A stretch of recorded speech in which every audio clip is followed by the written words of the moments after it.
Hello, Mr. Ervin Laszlo. It's very nice Hello, to meet you. nice to meet you too. Indeed. My name is Timofey Egorov. I'm the trainer of cosmonauts from Russia, and also I'm the general director of the Association Ecology of the Unknown, which is an association of researchers of the unknown phenomena of nature, cosmos, and human abilities. And a little introduction before my first question to you, if you don't mind, just a few minutes. So the association has a long history of 30 plus years of study of the anomalous phenomena, and it's based on the knowledge of Russian cosmists, Russian space scientists. Maybe you heard of them. Have you ever heard of Tsiolkovsky, Vernadsky, Chizhevsky, Russian cosmists? So, Yes, I did hear this. So these scientists claimed that the universe is alive and that the solar system is one of its living cells. And I know that you also claim that the universe is alive and conscious. And my question to you is, what was the first time you discovered that the universe is alive, and how did you discover that? Well, I must tell you that to clarify this, I don't actually use the term life and living in this connection. I think what the universe is in itself is a complex, open, integral system, an evolving system, such as all living beings are evolving, complex, coherent systems. So there is no fundamental difference between the larger scale and the smallest scale. The larger scale, the cosmos as a whole, the smallest scale, perhaps, and the sub-quantum domain, the events that happen in space-time. I think these all are events, evolutionary events that stem from the Big Bang 13.8 billion years ago, and they evolve further and further in the direction of complexity and coherence. So the universe is not fundamentally different. If I call myself alive, then I say that the universe is alive in the same sense. But I prefer not to use this term in any restricted way because it has too many connotations. I say it's a complex, coherent system, evolving system. The universe, just like I am, the universe is also a coherent, evolving system. Thank you. And can you say that it has consciousness? Is it conscious, like us? I think consciousness is a cosmic phenomenon. It exists everywhere, just like electromagnetism, for example, or gravity is not limited to any one part. It is a part of the overall system. Just as the universe itself evolves, it has a drive, let's say, a tendency toward creating more coherent and complex systems, more articulate systems, so that the universe itself has this quality, which we call, in relation to human beings, in relation to living things, we call them consciousness and mind. Yes, consciousness is universal, is cosmic, and everything has consciousness, from the smallest scale to the very largest scale. In that sense, yes, I think the universe has consciousness. Great. And can we communicate with this consciousness of the universe? So as part of it, as also being conscious, can we communicate and somehow know its laws, its intentions, desires as a living thing, its path of evolution, its direction of evolution? Can we know it? Can we comprehend and align with that? Natural science is dedicated to uncovering the laws, the regularities, and the properties of complex systems that emerge. Everything that we know that we can understand in any way is a complex and coherent open system.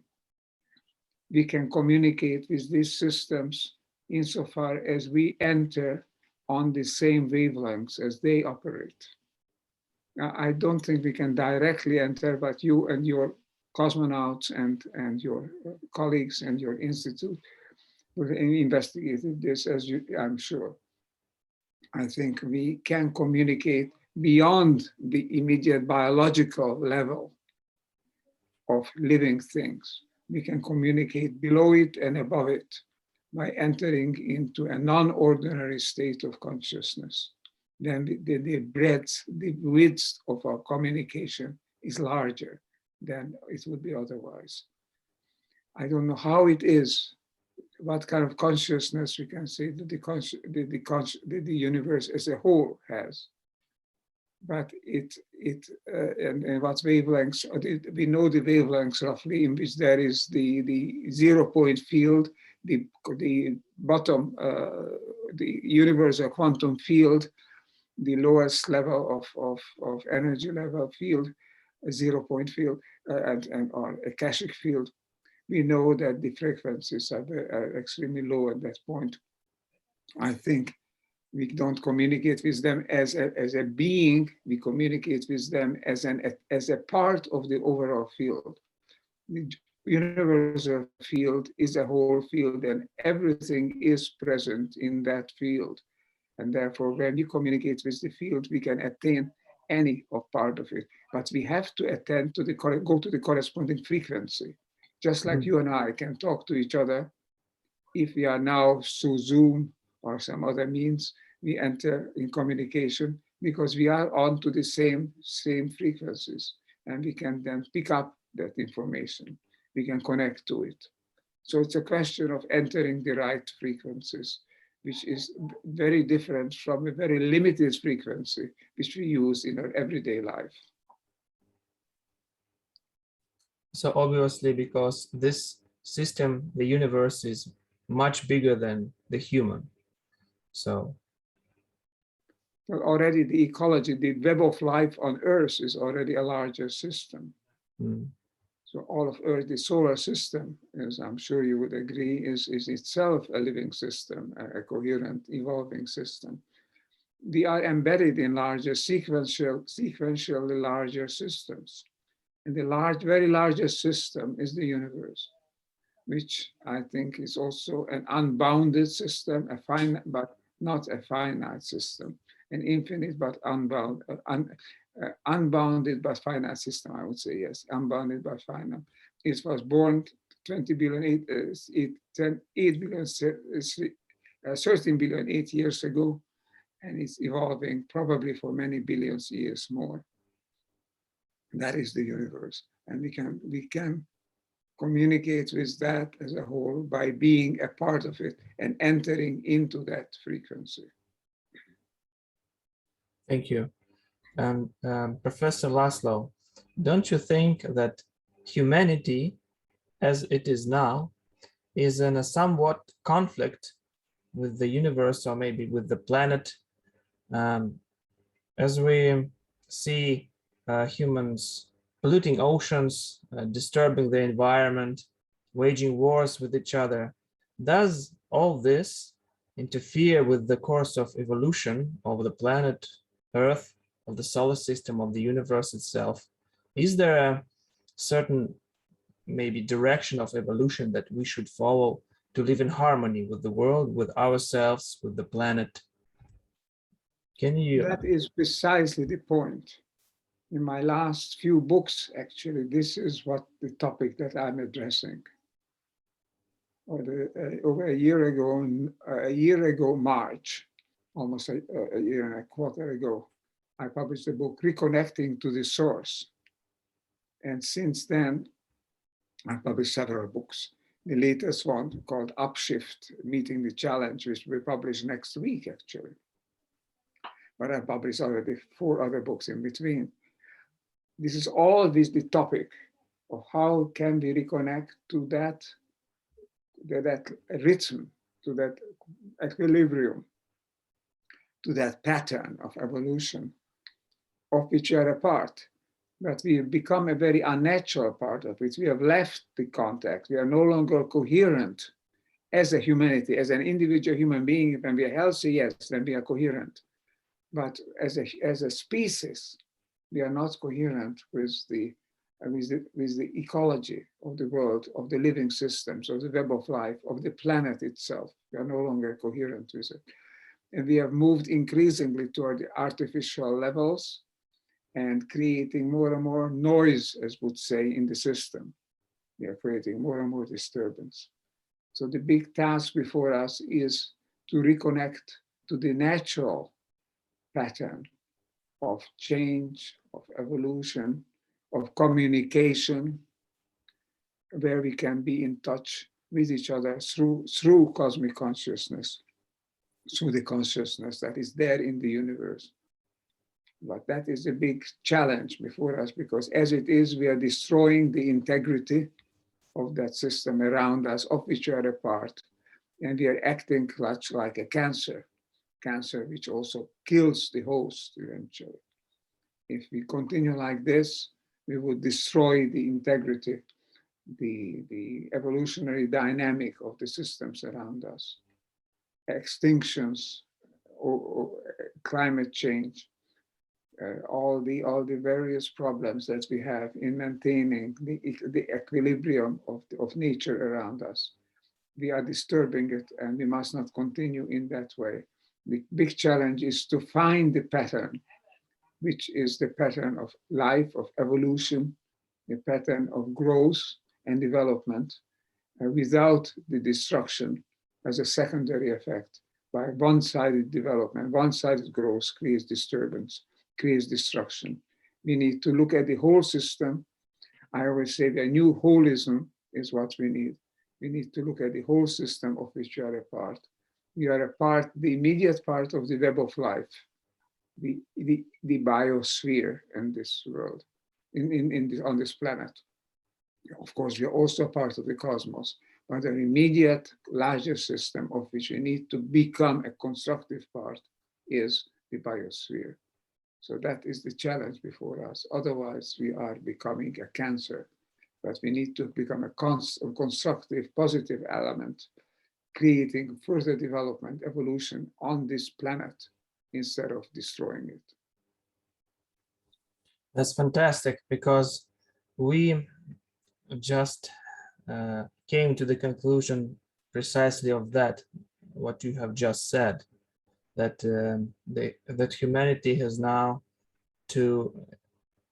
to now take a different path of evolution. So to eliminate the old guiding principle of divide and conquer. Exactly. So instead of divide and conquer, there should be cooperation, I guess.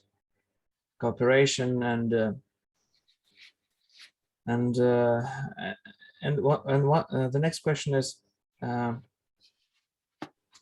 have heard that you wrote the Declaration of Love, and it has 16 points in it.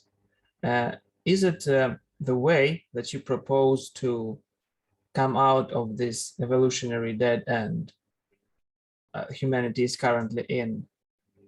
Can you say a few words about the Declaration of Love, and is it the path that you propose, or is it something different?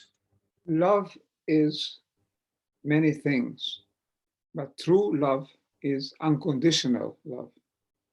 It's not love because we get something out of it. And true love is also universal. It's not limited to this thing and not doesn't include that one, that thing. It includes everything. Universal, unconditional love is the kind of love that we need to create a better world, to evolve rather than devolve. We need to evolve. And love is what binds us.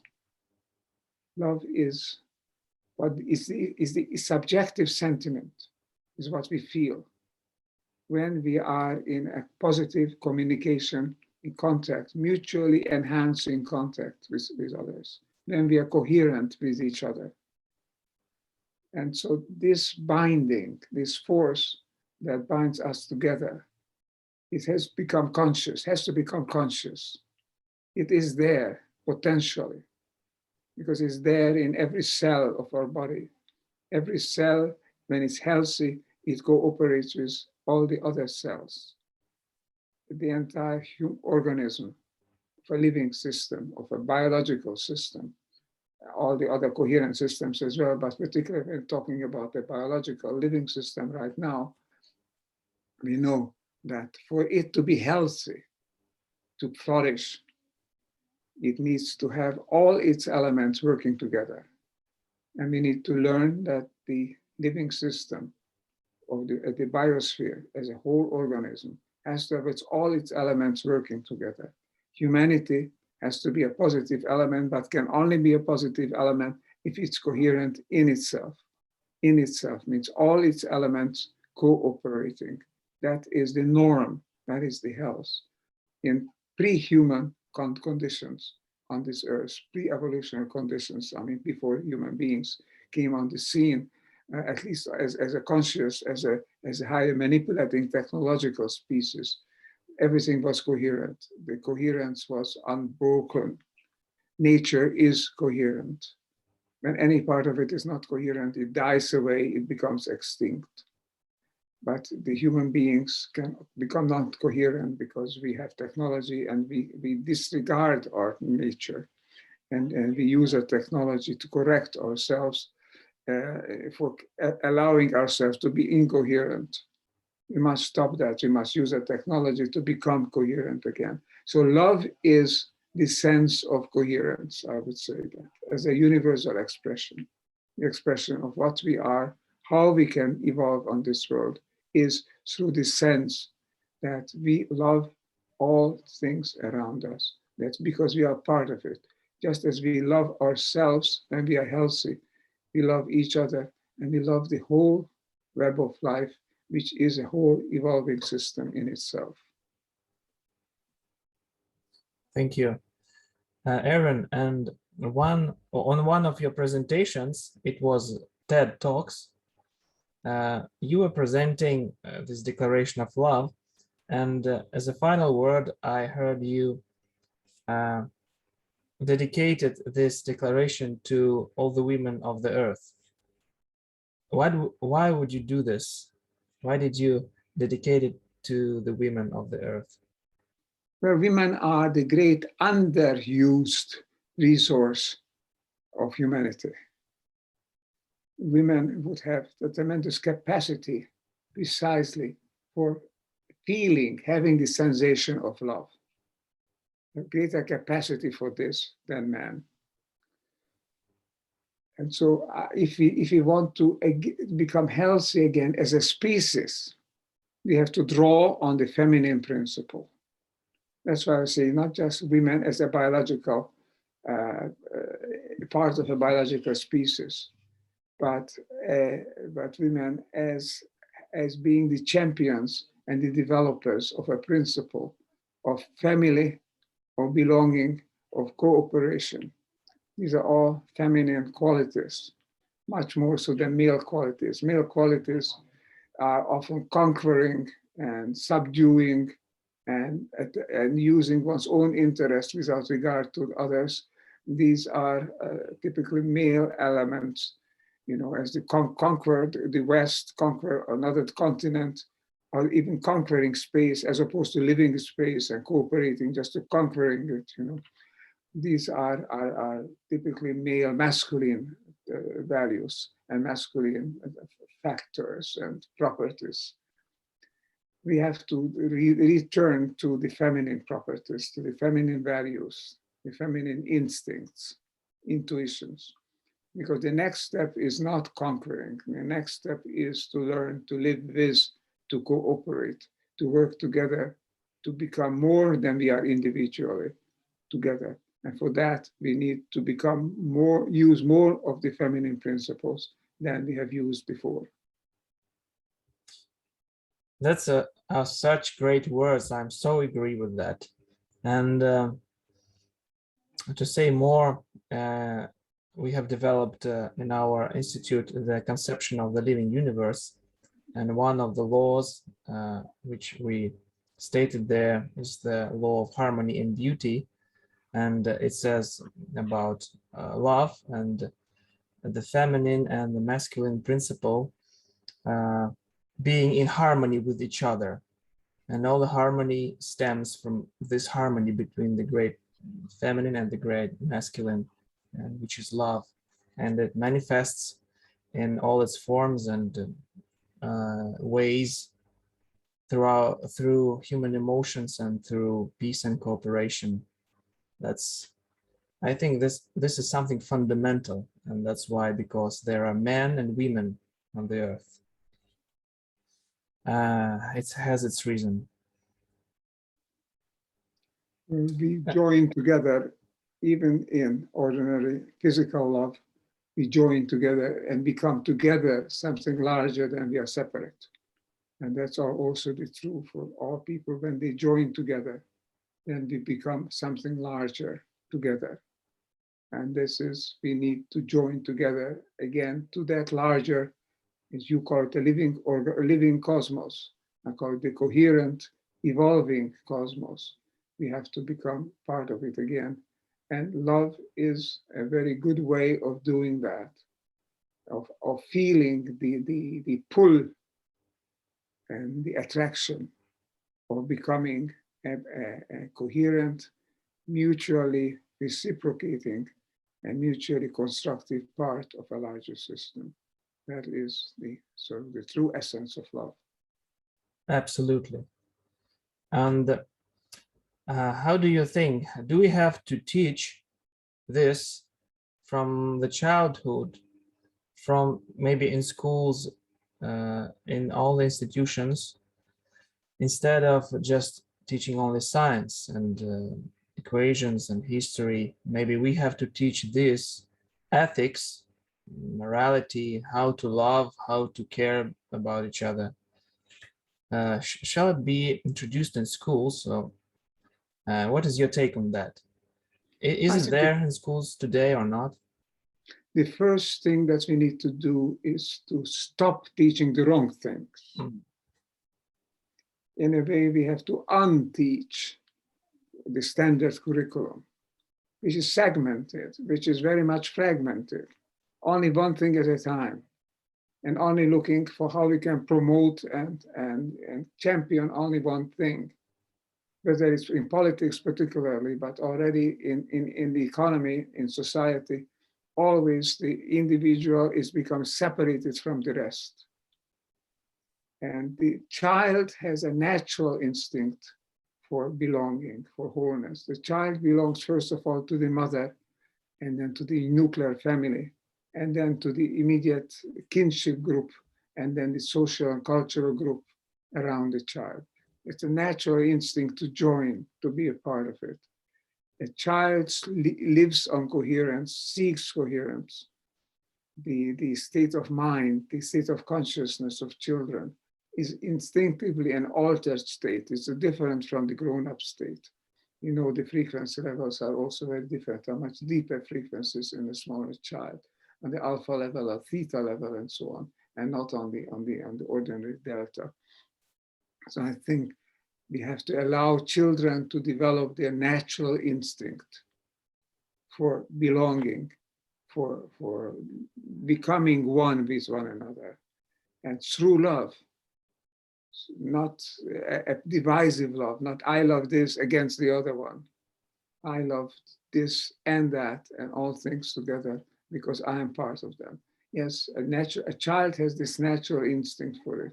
We have got to stop to teach the curriculum in a way as if this wouldn't exist. This is the key element that we need to further, to find in nature how it operates. Our healthy society is a loving society. A good culture is a culture of love and of belonging. And if we can build on this natural tropism, then we don't teach children. We allow children to teach us. and we can create a world which is based on the values that children have, that we have pressing, we are brainwashing them out of it. See, by this very artificial emphasis always on the individual's fractional thing. You know, Einstein said that the idea of separation is an illusion, and I quite agree. You know, we are not separate. We know the physical experiments show that at the deepest level we are united. We are non-local. We are coherent. But this is perceived by children. It's perceived by artists, by musicians, by poets. I think this same perception has to come into business and into politics as well. Thank you. Professor Laszlo, can you tell a few more words about the signs of non-locality in our everyday life? As you said, musicians perceive it, poets, people of art, maybe ordinary people, I don't know, can we call them ordinary, but people perceive this. So how do the non-locality in consciousness manifest in our everyday life? Can we see the signs of it and see the evidence? I don't need evidence, but the question is, how does it manifest?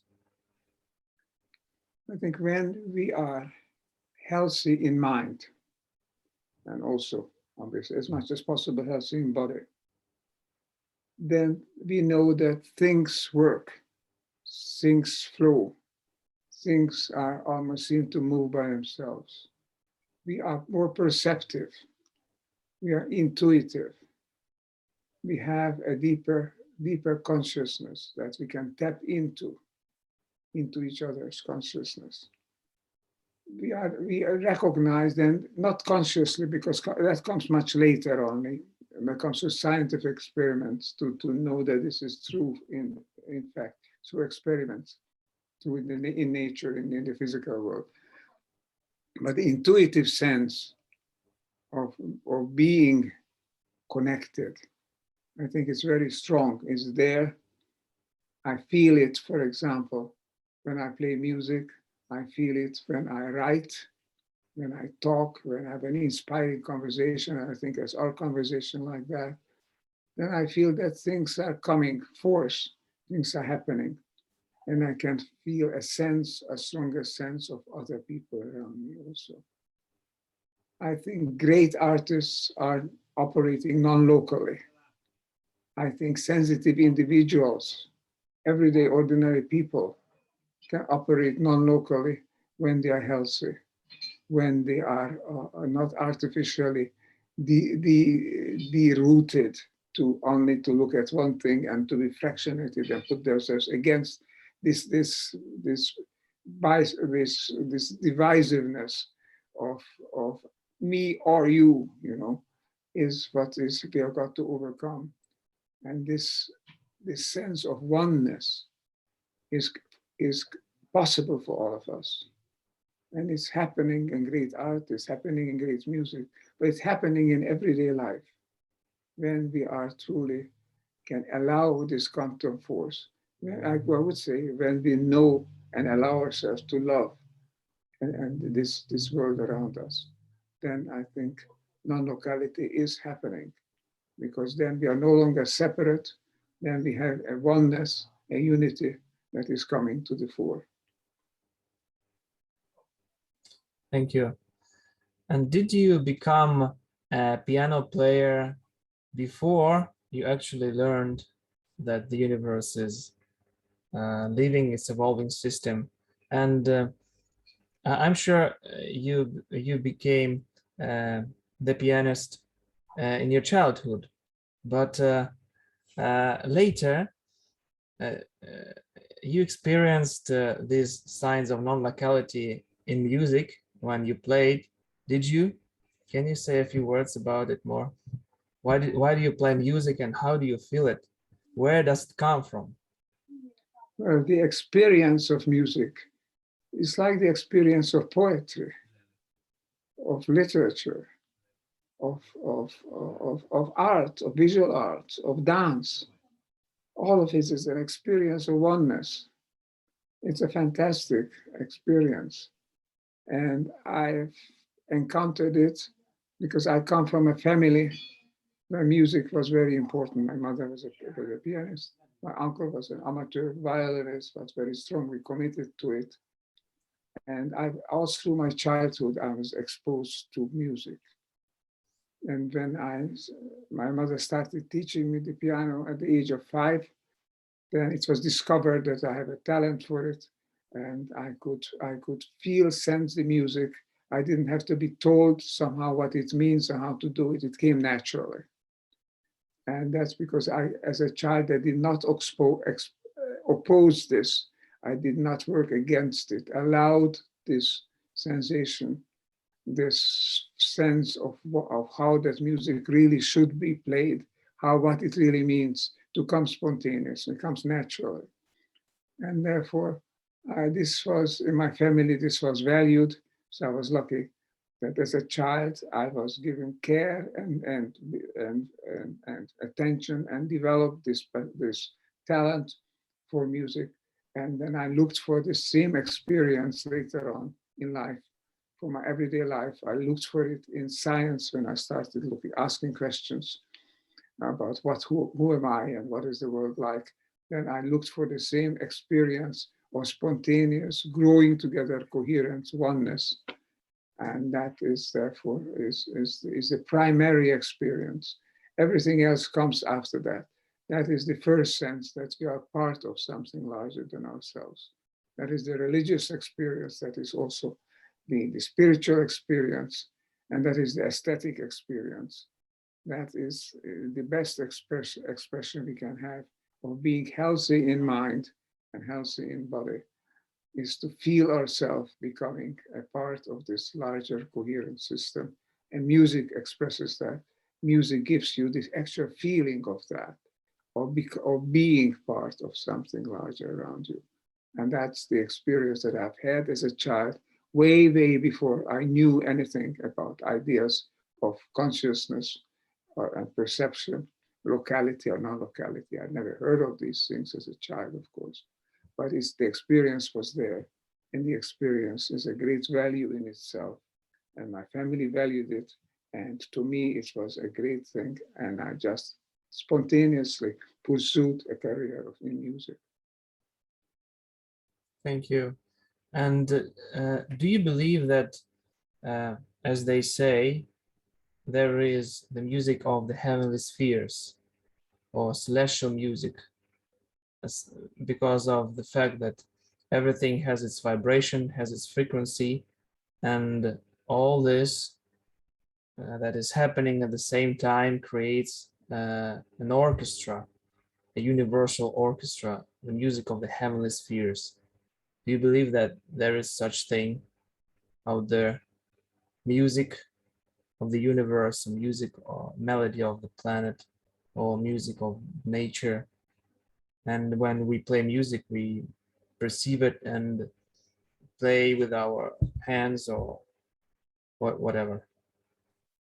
You know, it all can be expressed in terms of wave frequencies, amplitudes, phases.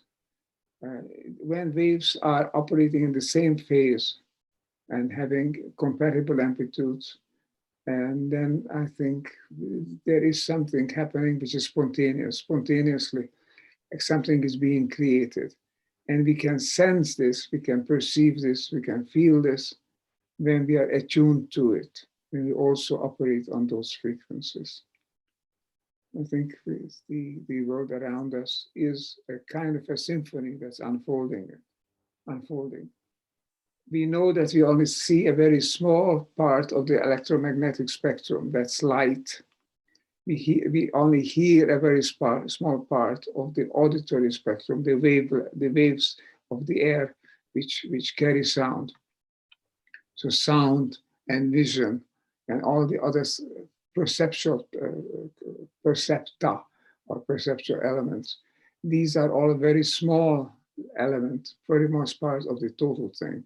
When the total thing around us we can get a little bit more of it by entering altered states of consciousness. Yes, then we can perceive a little more of it. But the total thing is harmonious. It couldn't be here if it wasn't coherent. And coherence means harmony, means things are being attuned to each other. If we could hear this coherence, then I think we would hear a beautiful sound. But we don't hear it because it's these frequencies that go beyond what we can perceive. But we can intuit it, we can sense it. So there is the symphony of evolution is an evolutionary symphony, is a symphony of coherence, symphony of love. And that is all around us when we are part of that.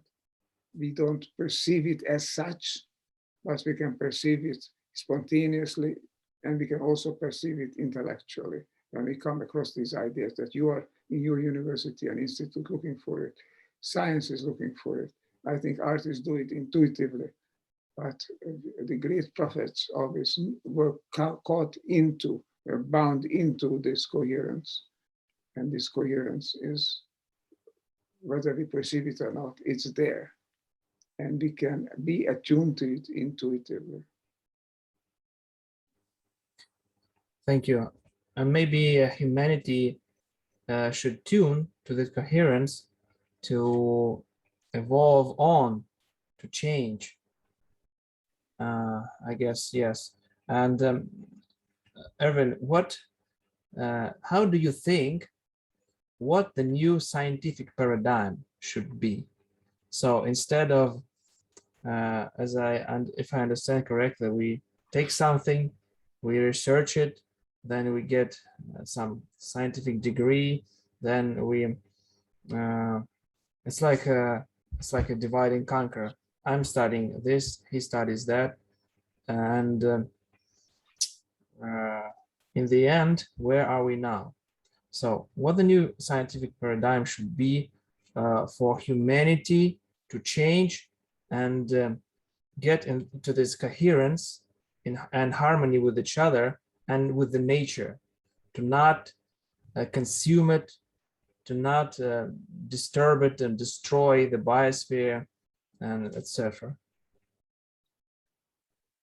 Well, through progress, real progress in science and in learning altogether, means that we understand more and more what the world is like and how we relate to the world around us. The new paradigm is a paradigm of connection, of communication, of cooperation. It's the paradigm of evolution. And this is what is now becoming understood more and more. It's becoming that biology is not just a fight for survival of the fittest. We understand that the survival of the wisest, the most cooperative. We understand that there is no absolute opposition or absolute separation in nature, in the world around us. But we behave as though there would be, and we put ourselves separate. Put us also back into the evolving system, instead of being outside of it and using it to further our own short-sighted interests. That's the big change we need to have. That's the new paradigm. The old paradigm, one thing at a time, human beings away above nature, consciousness separates from material things, breaking things apart and using them for short-sighted, immediate satisfactions. It's the old paradigm. The new paradigm is being part of something larger and being part of a coherent, evolving whole, and valuing that, understanding that it is the cosmic direction which is given in the world around us, which we have divorced ourselves from in the past couple of 100 years, especially several past decades, ever more, and we are now suffering the consequences. We are seeing the problems of the climate, of nature, of mass extinction, of seeing the health crisis, always having left our natural path and set out on artificial things, only pursuing our own immediate selfish interests. So back to the family, back to a loving, living universe. That is our direction to go. And that is the new paradigm, showing us that it is there at the smaller scale, the subquantum scale. It is there in the larger scale, the scale of the galaxies, the super galaxies, our meta galaxy, is there all along, all through the known universe, the knowable universe. And we have got to come back to that. That is the new paradigm, and the new paradigm is the way to health, to development, and to evolution. That's great. Fantastic. Yes. And okay, we have to continue more or less. Yes. Yes, I have just a few final thoughts. Yes, and please. a little. I just wanted to tell you something about and invite you. There is a movement, international social movement that we have started here in Russia, and it's spreading now. It's called the Ethics of the Cosmos. It is named the International Social Movement for the Promotion of Peaceful Existence in Outer Space. But of course, it has to do not only with outer space as we know it now, but mainly with humanity itself. To invent, to establish and promote the new scientific paradigm of connection, of cooperation, to eliminate the divide and conquer principle, and to generally to raise the level of consciousness of humanity to become a moral, peaceful civilization, and stepping into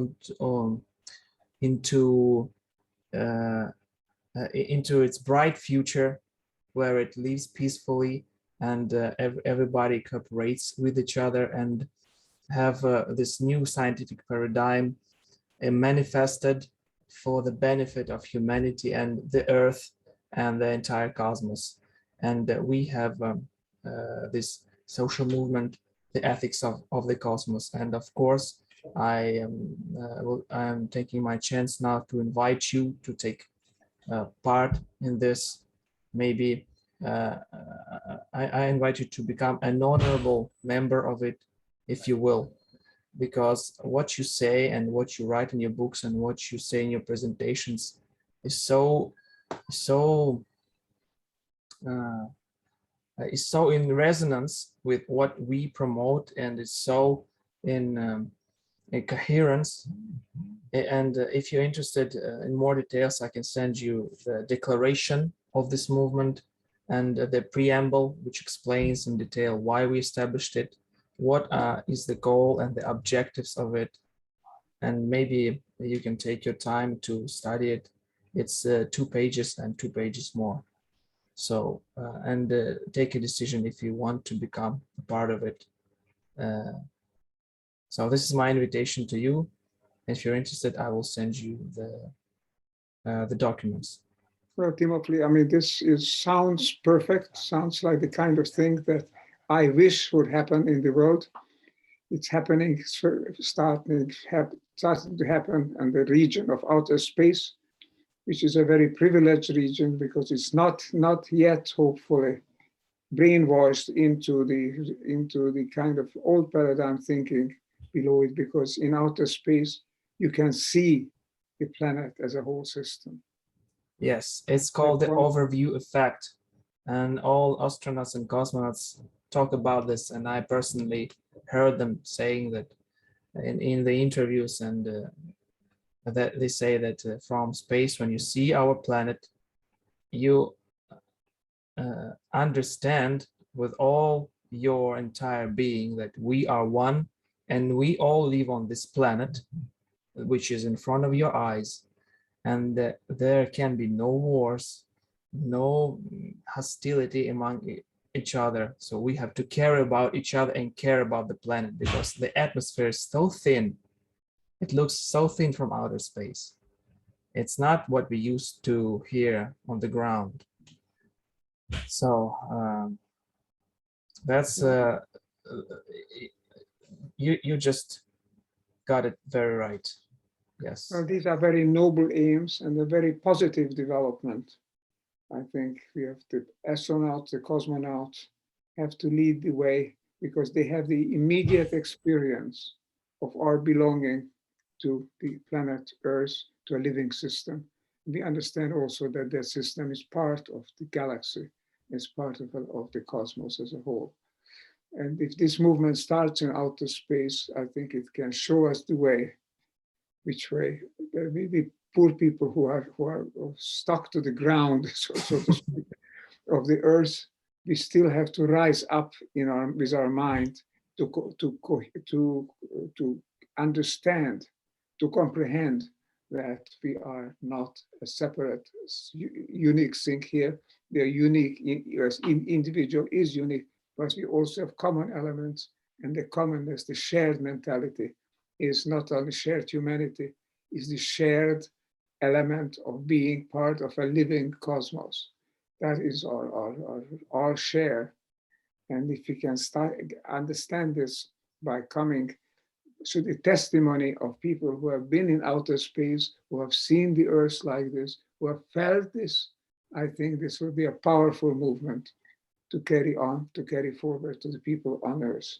If I can be a part of it, as you mentioned, as an honorary member, I'll be happy and honored to be a part of it.